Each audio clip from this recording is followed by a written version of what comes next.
This channel does not promote any violence, harmful, or illegal activities. All content provided by this channel is meant for an educational and information purpose only. আজও জামিন পেলেন না চিন্ময় কৃষ্ণ দাস।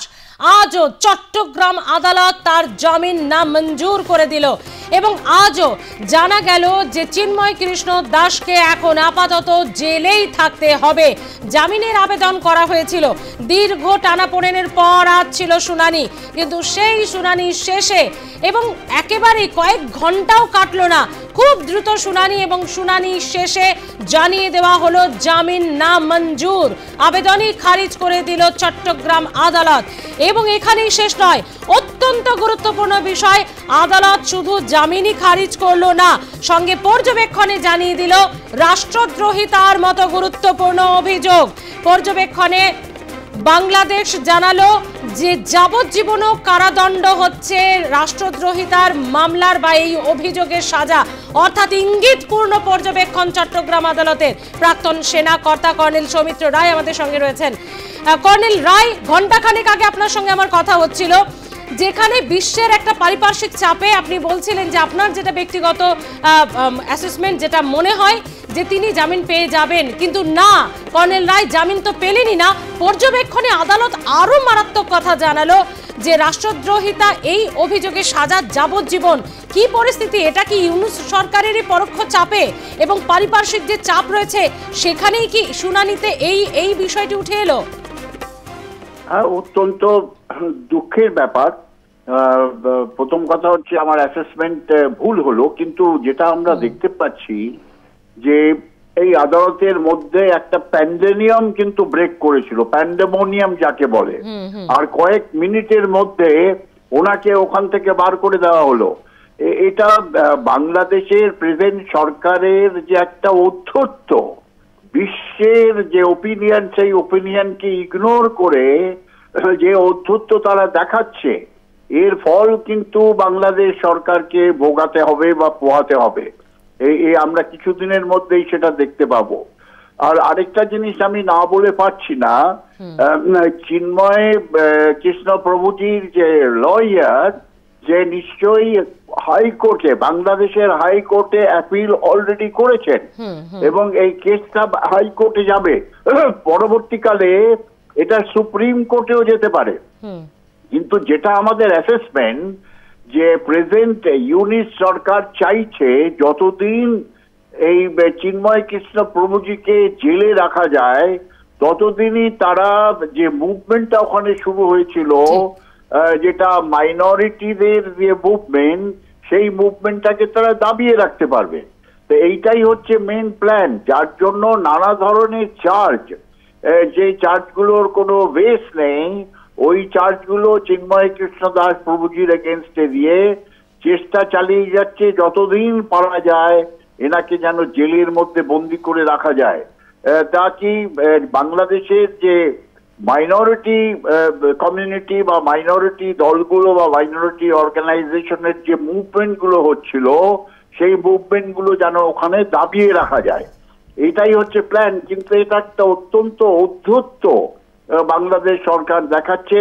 আর এটাও পরিষ্কার হয়ে যাচ্ছে যে বাংলাদেশের আইনি ব্যবস্থা ইন্ডিপেন্ডেন্ট নয়, তারা টোটালি কন্ট্রোলড বাই এই কট্টর ইসলামিক সংগঠন BNP and backed by the present interim government. এটা অত্যন্ত একটা গুরুত্বপূর্ণ ডেভেলপমেন্ট। দেখা যাক বিশ্বের ওপিনিয়ন এখন কোন দিকে যায় আর এরা কিভাবে মুভমেন্ট করে। কিন্তু আমরা অত্যন্ত বেদনাদায়ক এবং দুঃখের সঙ্গে জানাচ্ছি যে কেন চিন্ময় কৃষ্ণ প্রভুজিকে বেল দেওয়া হলো না। We are not convinced at all. Colonel Roy, Yunus সরকার তাদের তরফ থেকেও কিন্তু এখনো একটা আইনজীবী, একজন আইনজীবীও প্রোভাইড করা হয়নি চিন্ময় কৃষ্ণ দাসের জন্য। সেটা কিন্তু সরকার করতে পারে না। অভিযুক্ত আর দোষী প্রমাণিত, এই দুটোর মধ্যে কিন্তু আপনিও খুব ভালোভাবেই জানেন যে আকাশ পাতাল তফাৎ রয়েছে, তবু ইউনূস সরকার কিন্তু সেটা করেনি। তো এই পুরোটাই কি তাদের অঙ্গুলি হেলনেই হচ্ছে? একেবারে, এর মধ্যে তো কোনো ডাউট নেই। তারা ভারতবর্ষ থেকে বা বিশ্বের অন্য কোনো দেশ থেকে তারা কোনোভাবেই ওপিনিয়ন নিচ্ছেন না বা তারা এক্সাম্পল নিচ্ছেন না। আমাদের দেশের মধ্যে কট্টর ইসলামিক জঙ্গি যারা শয়ে শয়ে ইনোসেন্ট লোককে মারার সময় দায়ী ছিল, লাইক আজমল কাসাব, তাদের জন্য ভারতবর্ষের আইনি ব্যবস্থা বেস্ট অফ লয়ার প্রোভাইড করেছিল তাদের ডিফেন্ড করার জন্য। সিমিলারলি বিশ্বে যে কোনো জায়গায় এই ধরনের একটা কেস যার এগেনস্টে হয়, যেটা প্রমাণ করা হয়নি যে উনি দোষী, তাকে সেই স্টেট সাপোর্ট করে। এটা তো ইন্টারন্যাশনাল জাস্টিসের নিয়ম। যদিও আমি আইন কানুনের সম্বন্ধে খুব একটা বেশি, কিন্তু বেসিক নলেজ বলে যে সে দেশ প্রোভাইড করবে তাকে ডিফেন্ড করার জন্য লয়ার, কিন্তু বাংলাদেশ সরকার সেটা করছে না, বাংলাদেশ আইনি ব্যবস্থা সেটা করছে না। অবভিয়াসলি এটা বিশ্ববাসীর কাছে অত্যন্ত একটা আশ্চর্যজনক একটা ব্যাপার। আর আমাদের মনে হয় সারা বিশ্বের যে লয়ারদের সংগঠন আছে তারা এর এগেনস্টে শুধু প্রতিবাদই জানাবে না, তার এর এগেনস্টে তারা অ্যাকশন নেবে বাংলাদেশ সরকারের বিরুদ্ধে। কর্নেল রায়, আমার আরো একটা প্রশ্ন থাকবে যে এই মৌলবাদকে কায়েম করতে গিয়ে কোনো প্রতিবাদী যদি এভাবে প্রতিবাদ করে, সংগঠন করে, মানুষের মধ্যে জন অভ্যুত্থান ঘটায়, তার সঙ্গেও এটাই করা হবে। এটা কি খুব নৃশংসভাবে উদাহরণ হিসেবে সামনে তুলে আনা হচ্ছে যাতে আগামী দিনে আরো একজন চিন্ময় কৃষ্ণ না হতে পারেন? একেবারে, তার কারণ এটা একটা কোরেসিভ বলবো অ্যাক্টিভিটি যেটা বাংলাদেশে প্রেজেন্ট সরকার করছে।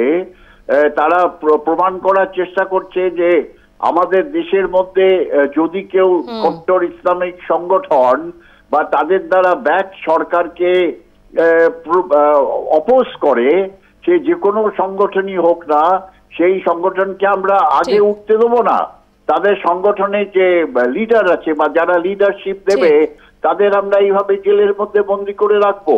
এটা তো টোটালি একটা ফ্যাসিস্ট যাকে বলে, সেই ফ্যাসিস্টের এক নমুনা। তা এরা আবার কিভাবে বলছে আওয়ামী লীগ ফ্যাসিস্ট গভর্নমেন্ট? এরা তো ফ্যাসিস্টদের থেকে অত্যন্ত, এটা তো একটা টেররিজম, মানে কি বলবো একে, যে তালিবানি সরকার মতো সরকার চালাচ্ছে একেবারে। কর্নেল রায়, আপাতত ধন্যবাদ। রাষ্ট্রদ্রোহিতার অভিযোগ রয়েছে চিন্ময় কৃষ্ণ দাসের বিরুদ্ধে। চট্টগ্রাম নগরের কোতোয়ালি থানায় জাতীয় পতাকা অবমাননার অভিযোগে রাষ্ট্রদ্রোহিতার মামলা এই চিন্ময় কৃষ্ণ দাসের বিরুদ্ধে। প্রথম শুনানির দিন বিশিষ্ট আইনজীবীকেও কুপিয়ে খুন করা হয়েছিল আদালত চত্বরে। সেই আইন শৃঙ্খলা ভঙ্গের অভিযোগ আর দায়ও চাপানো হয় এই চিন্ময় কৃষ্ণের মাথার উপরেই, যদিও সেটা সরকারকে, আইন শৃঙ্খলা যাদের হাতে, বাংলাদেশ পুলিশকে তাদের দেখা দরকার, সেই দায়ও চিন্ময় কৃষ্ণের ঘাড়ে চাপানো হয়। অর্থাৎ মৌলবাদকে কায়েম করতে গিয়ে যথেচ্ছার বলা যেতে পারে একেবারে স্বেচ্ছাচারিতার চরম পর্যায়ে পৌঁছে যাওয়া। এবং ইউনূস সরকারের, অন্তর্বর্তী সরকারের যে প্রচ্ছন্ন একটা মদত রয়েছে আইনজীবী না দেওয়া থেকে শুরু করে আজ পর্যন্ত চুপচাপ পুরো বিষয়টি দেখে যাওয়া, তারই অন্যতম উদাহরণ। আজ সকালে চট্টগ্রাম মহানগর দায়রা আদালতে ইতিমধ্যেই নির্দেশ দিয়ে দেওয়া হয়েছে যাবজ্জীবন পর্যবেক্ষণে এই মামলায় বা এই ধরনের অভিযোগে হয়, যদিও সেটা পর্যবেক্ষণে জানানো হয়েছে। চিন্ময় কৃষ্ণের বিরুদ্ধে এখনো শেষ সাজা ঘোষণা করা হয়নি, কিন্তু যেটা হলো সেটা অত্যন্ত হতাশাজনক। জামিন না মঞ্জুর করলো চট্টগ্রাম আদালত। জেলেই থাকতে হবে, নতুন বছরের শুরুটা জেলেই কাটতে চলেছে চিন্ময় কৃষ্ণ দাসের।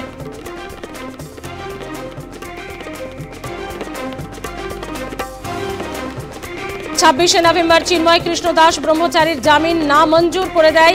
তারপরই আদালত তাকে কারাগারে পাঠানোর নির্দেশ দিয়েছিল। 3রা ডিসেম্বর জামিন শুনানির দিন থাকলেও কোনো আইনজীবী 3রা ডিসেম্বর তারা আদালতে হাজিরই হতে পারেননি।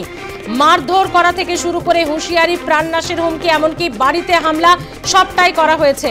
তারপর রবীন্দ্র ঘোষ, তিনি অত্যন্ত দৃঢ়ভাবে তিনি সওয়াল করেছেন যে তিনি দাঁড়াবেনই, এবং তারপর তার হয়ে শুনানি করার কথা ছিল। তিনি অসুস্থ থাকায় অপূর্ব ভট্টাচার্য সহ সুপ্রিম কোর্টের 11 জন আইনজীবী আজকে তার হয়ে মামলা লড়েছেন।